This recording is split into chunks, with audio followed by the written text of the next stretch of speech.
Hello friends, வாங்க உங்கள் எல்லாரையுமே ரெயின்போ கிச்சனுக்கு வரவேற்கிறேன். இன்றைக்கி நம்ம இந்த வீடியோவில் அதிரசம் எப்படி பாரம்பரிய முறையில் ரொம்ப சூப்பராக எந்த விதமான ஒரு மிஸ்டேக்கும் இல்லாமல் செய்யலாம் அப்படின்னு பார்க்கலாம். அதிரசம் ரொம்ப ரொம்ப ஒரு ஈஸியான ரெசிபிங்க. நீங்கள் ரொம்ப சிரமம்னு நினச்சிக்க வேண்டாம். நம்ம அரிசி அப்புறம் வெல்லம் சூஸ் பண்ணுறதுலையும் அந்த வெல்ல பாகு கரெக்டான பதத்தில் நம்ம மாவு சேர்த்து அந்த அதிரச மாவு ரெடி பண்ணுறதுலையும் தான் அதிரசத்தோடைய ட்ரிக்கே இருக்குது. பாருங்கள், அதிரசம் ரொம்ப சூப்பராக, ரொம்ப ஒரு சூப்பரான கலரில், ஒரு ரொம்ப சூப்பரான ஒரு ஷேப்பில் எப்படி சூப்பராக வந்திருக்குன்ட்டு. இதே மாதிரி அதிரசம் செய்கிறதுக்கு என்னென்ன ஸ்டெப்ஸ்லாம் ஃபாலோ பண்ணணுங்கிறத நான் ரொம்ப டீட்டெயிலாக இன்றைக்கி இந்த வீடியோவில் சொல்லியிருக்கேன். மிஸ் பண்ணாமல் பாருங்கள். ரொம்ப ரொம்ப வாசனையாக நல்ல டேஸ்டியாக இருக்குங்க இந்த அதிரசம். பாரம்பரிய முறையில் நம்ம அரிசியெல்லாம் ஊற வச்சு நம்ம இந்த அதிரசம் செய்ய போகிறோம். தீபாவளிக்கு இது ஒரு ஸ்பெஷலான ரெசிபிங்க. இப்போது கார்த்திகை வரப்போகுது. அதுக்கு கூட நீங்கள் இந்த அதிரசம் கொஞ்சமாக ட்ரை பண்ணி பார்க்கலாம். இப்போ பாருங்கள், அதிரசம் செய்கிறதுக்கு நான் இன்றைக்கி அரிசியும் வெல்லமும் எடுத்திருக்கேன். அரிசி நீங்கள் இந்த மாதிரி பச்சரிசி, மாவு பச்சரிசின்னு கேட்டு கடையில் வாங்கிக்கோங்க. மாவு பச்சரிசி எடுத்தால் தான் நமக்கு மாவு நல்ல குவான்டிட்டி அதிகமாக கிடைக்கும். மாவு பச்சரிசி அப்படி இல்லைனாக்கா நீங்கள் பலகார பச்சரிசின்னு கேட்டாலும் உங்களுக்கு இந்த அரிசி தான் கொடுப்பாங்க. நல்லா பார்க்குறதுக்கு நல்லா பளிச்சுன்னு வெள்ளையாக இருக்கும், நல்லா குண்டு குண்டாக இருக்குது பாருங்கள் இந்த அரிசி. இந்த அரிசி தான் நமக்கு அதிரசத்துக்கு டேஸ்ட்டும் நல்லாயிருக்கும், மாவும் நிறைய கிடைக்கும். அதனால் இந்த பலகார பச்சரிசி அப்படின்னு நீங்கள் கேட்டு வாங்கி வச்சுக்கோங்க. வெல்லம் வாங்கும்போது நல்ல ஒரு பாகு வெல்லமாக கேட்டு வாங்கிக்கோங்க. அந்த வெல்லத்தை நீங்கள் நச்சிங்கனாலே நல்லா சாஃப்டாக உங்களுக்கு உடைக்க வரணும்.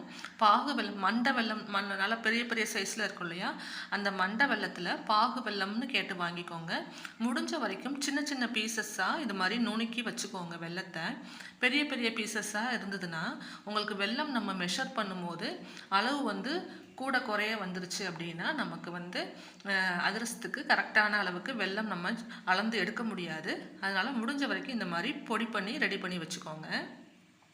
இப்போது நம்ம அரிசியை அளந்துக்கலாம். நம்ம அரிசி நம்ம ஊற வச்சுக்கணும்.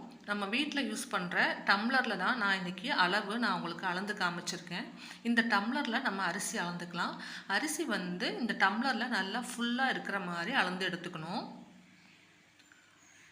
நீங்கள் ஒரு டம்ளர் இல்லைனா கப்பு, உங்கள் வீட்டில் எந்த ஒரு மெஷர்மெண்ட் வேணாலும் நீங்கள் யூஸ் பண்ணிக்கலாம். அதே இதில் தண்ணி அப்புறம் வெல்லம் எல்லாத்தையுமே யூஸ் பண்ணி அளந்து எடுத்துக்கோங்க.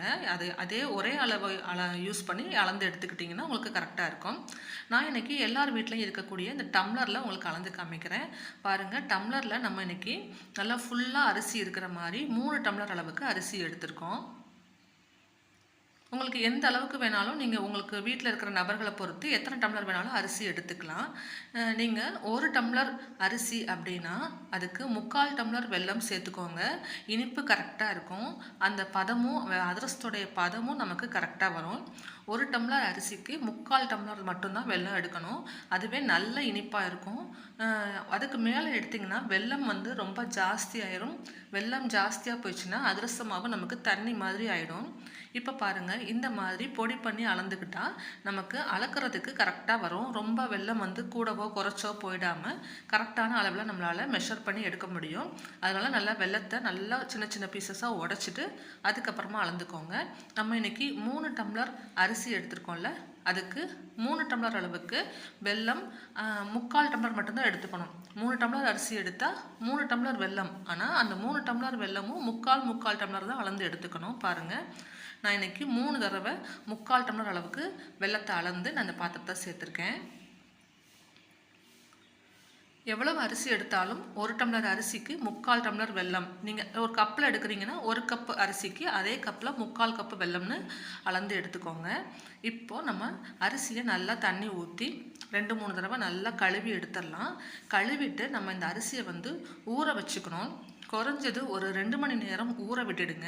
ஊறினா தான் நமக்கு அரிசி நம்ம மிக்சியில் மாவை அரைக்க போகிறோம். நம்ம கொஞ்சமான அளவில் செய்கிறதுனால மிக்சிலேயே மாவை அரைச்சிக்கலாம். மிஷின்லலாம் கொடுத்து அரைக்கணுங்கிற அவசியம் கிடையாது. மிஷினில் அரைக்கிறதா இருந்தாலும் சரி, இல்லை நீங்கள் மிக்சியில் போடும்போதும் நல்லா 2 மணி நேரம் ஊற வச்சிட்டிங்கன்னா நல்ல நைஸான மாவாக நமக்கு அரைக்க வரும். இப்போ நல்லா 2 தடவை இந்த மாதிரி தண்ணி ஊற்றி நான் நல்லா வாஷ் பண்ணிடுறேன். வாஷ் பண்ணிவிட்டு இதில் நம்ம சமையலுக்கு யூஸ் பண்ணுற தண்ணி சேர்த்து குறைஞ்சது 2 மணி நேரம் கட்டாயம் ஊற வச்சுக்கோங்க. ஊறினா தான் நமக்கு அரிசி நல்லா பவுடராக நமக்கு மிக்சியில் அரைக்க வரும். இப்போ அரிசி ஒரு பக்கம் ஊறட்டும். நம்ம வெல்லம் அளந்து எடுத்துருக்கோம் இல்லையா, அதுக்கும் தண்ணி சேர்த்துக்கலாம். இன்றைக்கி ஒரு 1.5 டம்ளர் தண்ணி சேர்த்துக்கோங்க. அந்த வெல்லம் மூழ்கி இருக்கணும். இப்போ பாருங்கள், 1 டம்ளர் தண்ணி சேர்த்துருக்கேன். வெல்லம் நம்ம 3 டம்ளரில் அளந்து எடுத்தோம் இல்லை, முக்கால் டம்ளராக 3 டம்ளர் எடுத்தோம் இல்லையா, வெல்லத்தில் பாதி அளவுக்கு தண்ணி சேர்த்துக்கோங்க. 1.5 டம்ளர் தண்ணி சேர்த்துட்டு இப்போ நம்ம வெல்லத்தை அடுப்பில் வச்சு நம்ம கரைச்சிக்க போகிறோம். முதல்ல இப்போ பாகெல்லாம் எதுவும் வைக்கல. இதில் இருக்கிற தூசி மண்ணெல்லாம் நம்ம ரிமூவ் பண்ணுறதுக்காக வெல்லத்தை ஒரு தடவை நல்லா சூடு பண்ணி நல்லா கரைச்சி மட்டும் எடுத்துக்கிறோம். கரைச்சி நீங்கள் எந்த பாத்திரத்தில் நம்ம அதிரசம் மாவு சேர்த்து மாவு ரெடி பண்ண போகிறோமோ அந்த பாத்திரத்தில் முதல்ல இந்த வெல்லத்தை வடிகட்டி மட்டும் ரெடி பண்ணி வச்சுக்கலாம். இப்போ நம்ம அதிரசத்துக்கு பாகு ரெடி பண்ண போகிறதில்ல. நம்ம 2 மணி நேரத்துக்கு அரிசி ஊற வச்சுருக்கோம் இல்லையா, அந்த அரிசி ஊறின பிறகு அதை காய வச்சு நம்ம பவுடராக அரைக்க போகிறோம். அப்படி அரைச்சிட்டு வந்ததுக்கு அப்புறம் தான் நம்ம பாகு காய்ச்சணும். ஏன்னா பாகு ரெடியான உடனேயே நம்ம மாவை சேர்த்து நம்ம மிக்ஸ் பண்ணணும் இல்லையா, அதனால இப்போதைக்கு இதை வெல்லத்தை கரைச்சி மட்டும் வச்சுக்கோங்க. இப்போ ஒரு 2 மணி நேரத்துக்கு அப்புறம் பாருங்கள், அரிசி நல்லா இந்த மாதிரி ஊறி வந்திருக்கும். இப்போ இதில் இருக்கிற தண்ணியை ரிமூவ் பண்ணிடலாம். தண்ணியை நல்லா சுத்தமாக வடிச்சிட்டு ஒரு சுத்தமான காட்டன் துணியை இது மாதிரி வீட்டுக்குள்ளேயே விரித்து நம்ம அந்த அரிசியை காய வச்சுக்க போகிறோம். இது ஒரு அரை மணி நேரம் நீங்கள் காய வச்சிங்கன்னா போதும். தண்ணி இல்லாமல் நல்லா வடிச்சிட்டு இந்த அரிசியை இது மாதிரி இந்த துணியில் நல்லா இது மாதிரி பரத்தி விட்டு இதை நம்ம காய வச்சுக்கணும். ஒரு அரை மணி நேரம் மட்டும் காய வைங்க. ஃபேனுக்கு அடியில் காய வைக்கக்கூடாது, அதே மாதிரி வெயில்லையும் காய வைக்கக்கூடாது, நிழலில் தான் காய வைக்கணும். கண்டிப்பாக ஃபேன் போட்டுலாம் காய வச்சிங்கன்னா ரொம்ப அரிசி ட்ரை ஆகிடும். அப்புறம் நமக்கு அதிரசம் கரெக்டாக வராது. அதனால் வீட்டுக்குள்ளேயே நிழல்லையே காய வச்சுடுங்க. வெயிலில் காய வைக்கக்கூடாது, ஃபேனும் போடக்கூடாது. இப்போ ஒரு அரை மணி நேரத்துக்கு அப்புறம் நீங்கள் அந்த அரிசியை தொட்டு பார்த்தீங்கன்னா எக்ஸஸாக தண்ணியெல்லாம் எதுவும் இருக்காது. ஆனால் அரிசி இன்னும் காயாமல் நல்லா அந்த ஈரத்தோடு இருக்கும். நல்லா உதிரியாக இருக்கும். எக்ஸஸாக தண்ணியெல்லாம் எதுவும் இல்லாமல் இந்த மாதிரி இருக்கும் போதே நம்ம இதை மிக்சியில் மாவாக அரைச்சிடணும். கொஞ்சம் கொஞ்சமாக சேர்த்து அரைச்சிக்கலாம். மிக்சி ஜாரில் பாருங்கள் அரிசி எப்படி உதிரியாக இருக்குன்னு. தண்ணியெல்லாம் எதுவும் எக்ஸ்ட்ரா இருக்கக்கூடாது. அப்போ தான் நமக்கு பவுடராக அரைக்க வரும். தண்ணியாக இருந்ததுன்னா நமக்கு மாவு மாதிரி ஆகிடும். நம்ம தோசை மாவெல்லாம் அரைப்போம் அந்த மாதிரி ஆகிடும். அதனால் தண்ணி இல்லாமல் அந்த அரிசி நல்லா அந்த துணியில் காஞ்ச பிறகு அந்த ஈர அரிசியை எடுத்து மிக்சி ஜாரில் சேர்த்து வாசனைக்கு 4 அல்லது 5 ஏலக்காயும் சேர்த்து இந்த மாதிரி நல்லா நைஸாக பவுடர் பண்ணி எடுத்துகிட்டு வந்துடலாம். பார்த்திங்கன்னா அரிசி மாவில் நல்லா உங்களுக்கு இப்படி பிடிச்சிங்கன்னா கொழக்கட்டை மாதிரி உங்களுக்கு பிடிக்க வரும். நல்லா அந்த அரிசி மாவு இன்னும் அப்படியே ஈரமாக தான் இருக்கும். ஈர அரிசி மாவில் தான் நம்ம அதிரசம் செய்யணும். அப்போ தான் நமக்கு அதிரசம் கரெக்டாக வரும். இதே மாதிரி கொஞ்சம் கொஞ்சமாக எல்லா அரிசியையும் நம்ம மிக்சி ஜாரில் சேர்த்து பவுடராக ரெடி பண்ணி அதை இந்த பாத்திரத்தில் மாற்றி வச்சுக்கலாம். இப்போ பாருங்கள், நம்ம ஊற வச்சுருந்த எல்லா அரிசியுமே இந்த மாதிரி அரைச்சிட்டாச்சு. இதை சலிக்கணும்னு அவசியம் கிடையாது, இப்படியே யூஸ் பண்ணிடலாம். சலிச்சிங்கன்னா அதிரசம் ரொம்ப மையாக போயிடும், உதிரியாக கிடைக்காது. அதனால் நான் இப்படியே யூஸ் பண்ணிக்கிறேன். இப்போ அந்த ஈர மாவு நம்ம அரைச்சி ரெடி பண்ணியிருக்கோம் இல்லையா, அது காய விட்டுறக்கூடாது. அந்த ஈர மாவு காஞ்சு போகிறதுக்கு முன்னாடி நம்ம இப்போ பாகை ரெடி பண்ணி அந்த மாவை இந்த பாகில் சேர்த்து அதிரசத்துக்கு மாவு ப்ரிப்பேர் பண்ணிடணும். இப்போ ஏற்கனவே நம்ம கரைச்சி வச்சுருந்த அந்த வெள்ளை பாகை திரும்ப அடுப்பில் வச்சு ஒரு 1/4 மணி நேரத்துலேருந்து 20 நிமிஷம் நல்லா மீடியம் ஃப்ளேமில் கொதிக்க வச்சிங்கன்னா இந்த அளவுக்கு நல்லா திக்காகி வந்துடும். இந்த அளவு நல்லா நுரைச்சி வருது பாருங்கள். இந்த மாதிரி வந்த பிறகு ஒரு கிண்ணத்தில் தண்ணி வச்சு அந்த பாகை எடுத்து இது மாதிரி அந்த தண்ணியில் ஊற்றுனீங்கன்னா பாருங்கள், பாகு அந்த பக்கம் இந்த பக்கம் அசையாமல் அதே சமயம் கரைஞ்சி போகாமல் நல்லா இந்த மாதிரி திக்காக அடியில் அப்படியே படிஞ்சிருக்கும். உங்களுக்கு இந்த மாதிரி கையில் இந்த மாதிரி ரொம்ப சாஃப்டாக எடுக்க வரும். இதை விட ரொம்ப ஹார்ட் ஆயிடுச்சுன்னா நமக்கு அதிரசமும் ஹார்ட் ஆயிரும். இந்த மாதிரி பதம் வந்த பிறகு நம்ம கொஞ்சம் கொஞ்சமாக ஏற்கனவே மாவு ரெடி பண்ணி வச்சுருக்கோம் இல்லையா, ஈர அரிசி மாவு, அதை ஒரு கரண்டினால் கொஞ்சம் கொஞ்சமாக எடுத்து இந்த பாகில் சேர்த்து கொஞ்சம் கொஞ்சமாக மிக்ஸ் பண்ணிக்கிட்டே வரணும். ஒரே தடவையில் எல்லா மாவையும் சேர்த்துடாதீங்க, ரொம்ப கெட்டிப்பட்டு போயிடும், நம்மளால் ஈவனாக மிக்ஸ் பண்ண முடியாது. அதனால் கொஞ்சம் கொஞ்சமாக அந்த மாவை சேர்த்து நல்லா கலந்துக்கிட்டே வரணும். நம்ம ஸ்டவ்வில் வச்சு தான் இந்த அதிரசத்துக்கு மாவு நம்ம ரெடி பண்ணுறோம். இன்னும் நம்ம ஸ்டவ்வை ஆஃப் பண்ணல. நல்லா சிம்மில் வச்சுக்கோங்க. ஹை ஃப்ளேமில் இருக்கக்கூடாது. நல்லா சிம்மில் வச்சுட்டு இப்போ கொஞ்சம் கொஞ்சமாக அந்த ஈர அரிசி மாவை இந்த வெள்ளைப்பாகில் சேர்த்து மிக்ஸ் பண்ணிக்கிட்டே வரணும். நீங்கள் மிக்ஸ் பண்ணும்போது சின்ன சின்னதாக கட்டிகள் ஃபார்ம் ஆகிற மாதிரி இருக்கும். ஆனால் ஒன்றும் பிரச்சனை கிடையாது. ஏன்னா அது ஈர அரிசி மாவு அப்படிங்கிறதுனால அந்த வெள்ளைப்பாகில் அந்த சூட்டில் வெந்து அப்படியே அது கொஞ்சம் கொஞ்சமாக கரைஞ்சி போயிடும். அதனால நீங்கள் அதை தனியாக உட்காந்து கரைச்சிடணும், அதை வந்து உடச்சி விடணுங்கிற அவசியம் இல்லை. நீங்கள் இந்த மாவை மிக்ஸ் பண்ணும்போது அது ஆட்டோமேட்டிக்காக அப்படியே வந்து அந்த வெள்ளைப்பாகில் கரைஞ்சி அந்த கட்டிகள்லாம் ஒன்றுமே இல்லாமல் போயிடும். அதனால் நீங்கள் கொஞ்சம் கொஞ்சமாக இந்த மாவை மட்டும் சேர்த்து கைவிடாமல் கலந்துக்கிட்டே வாங்க. கொஞ்சம் கொஞ்சமாக அந்த ஈர அரிசி மாவை சேர்க்க சேர்க்க நம்மளுடைய இந்த பாகு வந்து திக்காகிக்கிட்டே வரும்.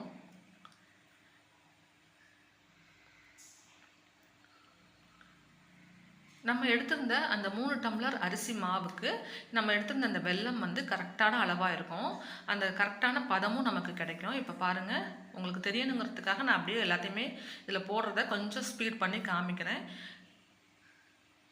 எல்லா அரிசி மாவையுமே இந்த மாதிரி சேர்த்து கொஞ்சம் கொஞ்சமாக மிக்ஸ் பண்ணிட்டே வாங்க. அவசரப்பட வேண்டாம், ஒன்றும் அவசரம் இல்லை. ஸ்டவ்வை நல்ல சிம்மில் வச்சுட்டிங்கன்னா மட்டும் போதும். இப்போ இன்னும் கொஞ்சம் மாவு தான் இருக்குது. ஒரு 3/4 மாசி மாவு நம்ம இப்போ இதில் சேர்த்துட்டோம். இப்போ இன்னுமே கெட்டிப்பட்டு வந்துருச்சு நம்மளோட அதிரச மாவு. இப்போ பாருங்கள், நல்லா மிக்ஸ் பண்ணி விட்டுடணும். இன்னும் ஒரு 2 கரண்டி மாவு தான் இருக்குது. நமக்கு இன்னுமே மாவு நல்லா லூஸாக தான் இருக்குது. அதனால் நம்ம அந்த மாவையும் எல்லாத்தையுமே இதில் சேர்த்துடலாம்.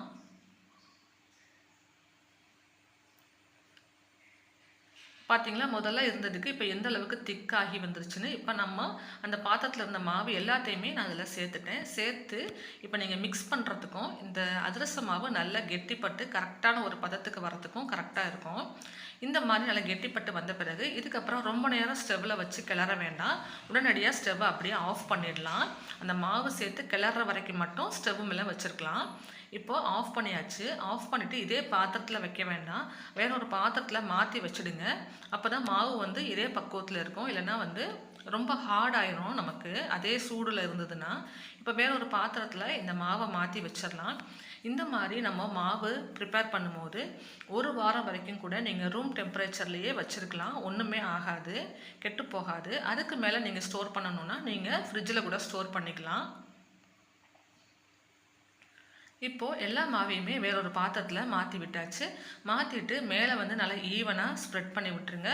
ஒரு 2 டீஸ்பூன் நெய் சேர்த்து கூட மேலே ஸ்ப்ரெட் பண்ணிக்கலாம். உங்களுக்கு காஞ்சி போகாமல் இருக்கும். நம்ம முதல் நாள் இந்த அதிரச மாவை ரெடி பண்ணிவிட்டு ஒரு நாள் கழித்து அடுத்த நாள் அதிரசம் செஞ்சால் ரொம்பவே சூப்பராகவும் வரும், நல்லா டேஸ்டியாகவும் இருக்கும். எப்பயுமே முதல் நாள் மாவு சேர்த்து வச்சுட்டு ஒரு 24 மணி நேரம் கழித்து அடுத்த நாள் நீங்கள் அதிரசம் செய்யலாம். குறைஞ்சபட்சம் 1 நாள் கழித்து செஞ்சீங்கன்னா நல்லாயிருக்கும். அதுக்கப்புறம் நீங்கள் 2 நாள் கழித்து 3 நாள் கழித்து நான் சொன்ன மாதிரி 1 வாரம் வரைக்கும் கூட இதை ரூம் டெம்பரேச்சர்லேயே வச்சுருந்து எப்போ வேணாலும் நீங்கள் அதிரசம் ரெடி பண்ணிக்கலாம். அதுக்கு மேலே வேணும்னா நீங்கள் ஃப்ரிட்ஜில் இந்த மாவை ஸ்டோர் பண்ணிக்கலாம். இப்போ பாருங்கள், மாவு ரெடி ஆகிருச்சு. நம்ம இந்த கரண்டியில் இருக்கிற இல்லையா, இந்த மாவை கொஞ்சமாக எடுத்து அந்த மிச்சம் இருந்த மாவு இருக்கு இல்லையா, அது கொஞ்சமாக எடுத்து உங்களுக்கு காமிக்கிறேன். இந்த மாவோடைய பதம் பாருங்கள், இன்னும் சூடாக தான் இருக்குது, நல்லா வெது வெதுப்பான சூட்டில் இருக்குது. இப்போது இந்த மாவு வந்து நமக்கு கை முறுக்கலாக சுற்றுவோம் இல்லையா, அந்த மாதிரி சுத்த வந்தால் தான் கரெக்டான பக்குவத்தில் இருக்குதுன்னு அர்த்தம். நீங்கள் சும்மா ஒரு ரஃப்பாக சுற்றி பாருங்கள், அது கட்டாகாமல் இந்த மாதிரி அந்த அரிசி மாவு, ஈர அரிசி மாவு வந்து இந்த மாதிரி சுத்த வரணும். இப்போது பாருங்கள் எப்படி சுத்த வந்திருக்குன்னு. நல்லா மாவு இன்னும் வெது வெதுப்பான சூட்டில் இருக்கும்போது இந்த மாதிரி சுத்த வருது அப்படின்னா நம்மளுடைய அதிரசம் கரெக்டான பக்குவத்தில் நம்ம மாவு ரெடி பண்ணியிருக்கோன்னு அர்த்தம்.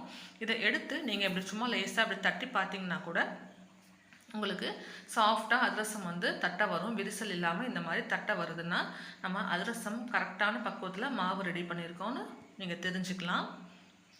இப்போ ஒரு நாள் கழித்து நம்ம அதிரசம் ரெடி பண்ணலாம். இப்போ இதை வந்து நல்லா ரூம் டெம்பரேச்சருக்கு ஆறின பிறகு மூடி வச்சுருங்க. ஒரு நாள் கழித்து நம்ம அதிரசம் ரெடி பண்ணிக்கலாம்.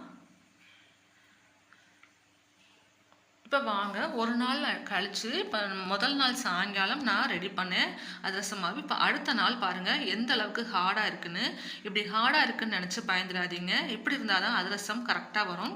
இப்போ நீங்கள் உங்கள் கையினால் கொஞ்சம் கொஞ்சமாக அந்த மாவை எடுக்கும் போது உங்கள் கை சூட்டுக்கு அந்த மாவு வந்து இலக்கம் கொடுத்துக்கிட்டே வரும். அதனால் நீங்கள் ஹார்டாக இருக்குன்னு நினச்சி பயந்துட வேண்டாம். நீங்கள் கொஞ்சம் கொஞ்சமாக ஒரு லெமன் சைஸ், ஒரு மீடியம் சைஸில் எடுத்து உருட்டி வச்சுக்கோங்க. கை சூட்டுக்கு அந்த மாவு வந்து நல்லா இலக்கம் கொடுத்துக்கிட்டே வரும். இந்த மாதிரி ஒரு ஒரு கீழே ஒரு பிளேட் போட்டு மேலே சின்னதாக ஒரு மூடி வச்சு அடியில் ஃப்ளாட்டாக இருக்கிற மாதிரி ஒரு பாக்ஸ் எடுத்து ரெடி பண்ணிக்கோங்க. நம்ம அதிரசத்தை அதில் வச்சு நல்லா ப்ரெஸ் பண்ணி நம்ம எடுத்துக்க போகிறோம்.